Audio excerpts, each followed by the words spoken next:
This is a lateral pogo jump. So I have this yellow power band here, just acting as a line or a marker where you're doing it. Any line on the floor will work. We're gonna start with feet pointing straight ahead, close together. I'm gonna get just a little bit of space between my knees.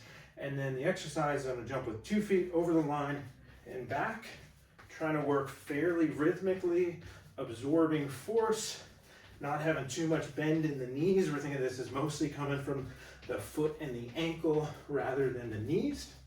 Keeping a nice upright posture as we go. Maybe getting a little squeeze of the glutes as well.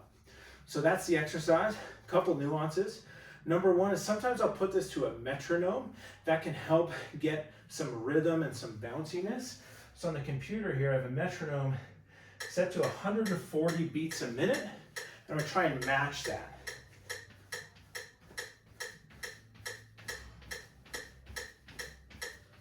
So then I can play with the metronome cadence. Faster gets me obviously moving faster. So this will be 160.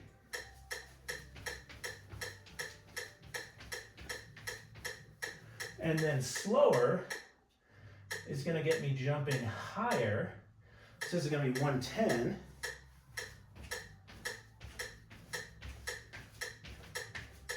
So I have to jump a little higher and a little further. So 140, 135 is a good place to start, but we can play with that pace for different objectives.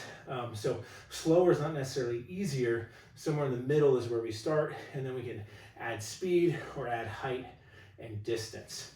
Couple other cues, I'm just gonna get this out of the way.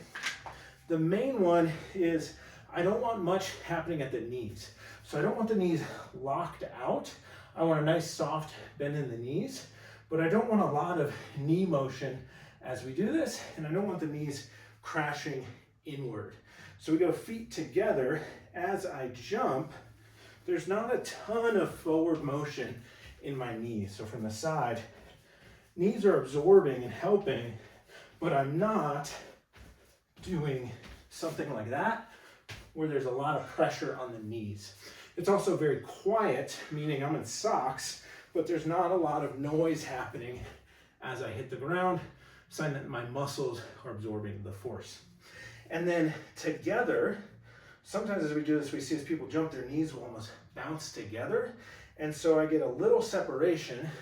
I don't have to be excessive or obsessive about it, but I want to imagine that I'm keeping a bit of that separation in my feet pointing straight as we go. And you can glance down from time to time. So I'm just not coming in. So those are the main technique points. And then of course, don't want anything weird happening above the belt line at the lower back. Typically don't see that.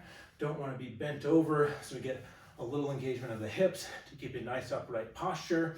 And then particularly if I'm working with runners, I might bring their arms into kind of a running position as we do this. That's a lateral pogo jump.